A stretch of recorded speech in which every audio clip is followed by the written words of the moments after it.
Another hot summer's day in Middle England.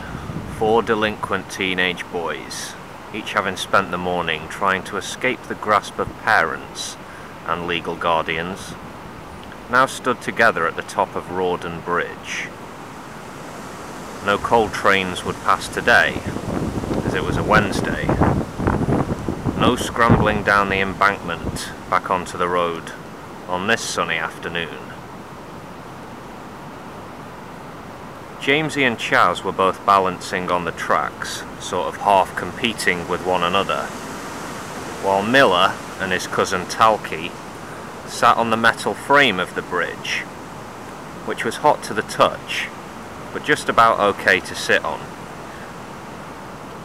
Miller was skinning a joint, the first of the day. All of the lads could smell the pungent odour of the hash, as the ringleader burned and crumbled the brown lump. Talkie had just cracked open a bottle of cider and took the first swig of the 3-litre bottle. He shuddered after the swallow. It was lukewarm, and he passed it now to Jamesy, who had come over to him for the second slug. Talkie, who had acquired his nickname on account of having had talcum powder thrown in his face by his older sibling one time, was most definitely the largest and most well-fed of our teenagers. He was a laid-back kid, happy to go along with the crowd, content to take orders from Miller, who was, by contrast, an insecure tight arse, always looking for opportunities to put others down, to make himself feel like a big man. Chaz was a real smarmy, conceited little piece of shit, oftentimes sucking up to Miller, even though he secretly hated him and regarded him to be a moron. But he was too chicken shit to let the self-appointed head boy know about it. Jamesy was a fuckhead and a dreamer, perhaps a bit immature for his age, although he wasn't in particularly mature company. He did have a very daring streak. Combine this with his impulsiveness, it made him unpredictable and exciting, which all of the other boys liked about him, although he did get the piss taken out of him a fair bit for his social awkwardness. "Don't hog the grog, Jamesy boy," said Chaz, as he snatched the bottle from his scruffy partner in crime. Miller lit the spliff and inhaled deep, held it down, and exhaled slowly. He stood, spun around, and peered over the bridge onto the road, scanning the cars as they passed under. "Rich bastards. Bunch of cunts, the lot of them," he shouted with a sneer. "So, who's got the bollocks to brick one of these fuckers? I bet it ain't you, eh, Talkie? Won't be a pussy like Chaz either." Miller had everyone's attention now, as he continued. "What about little Jamesy?" Miller took another drag and passed it to the unpredictable kid, as he stared deep into his wide brown eyes. "What do I get if I hit one?" Jamesy said. "Respect," Miller responded.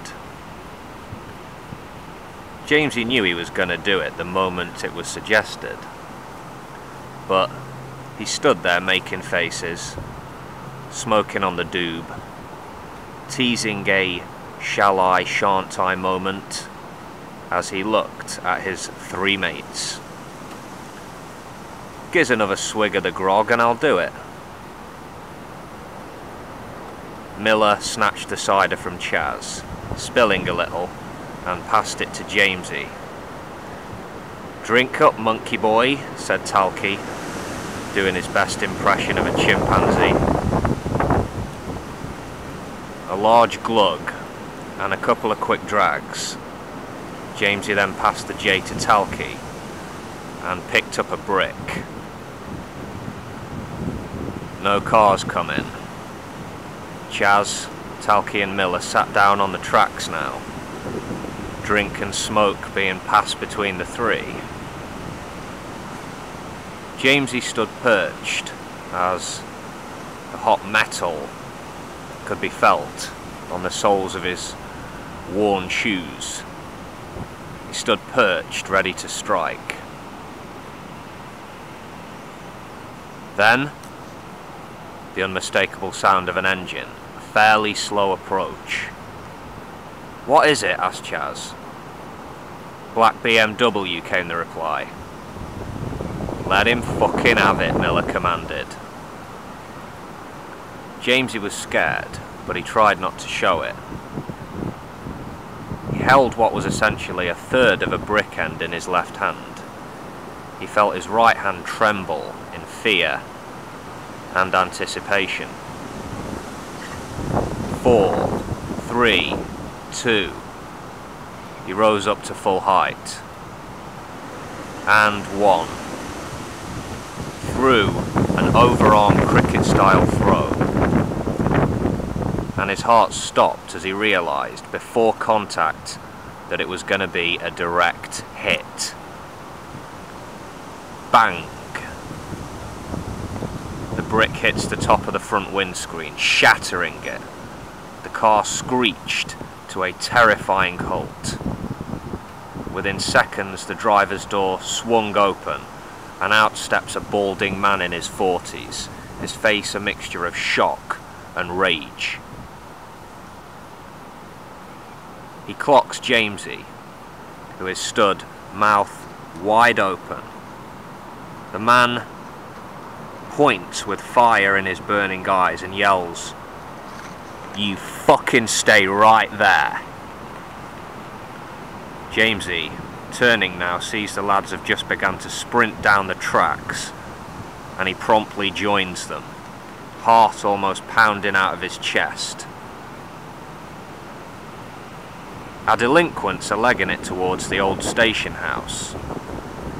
Talkie surprises everyone with his speed. He can move for a big boy when he wants, and he really wants to now. Although they are all shit scared, Chas seems the most petrified. Even more so when he glances back to see Mr. Baldy has made it up the embankment and is now on the tracks, maybe 50 yards behind, giving furious chase.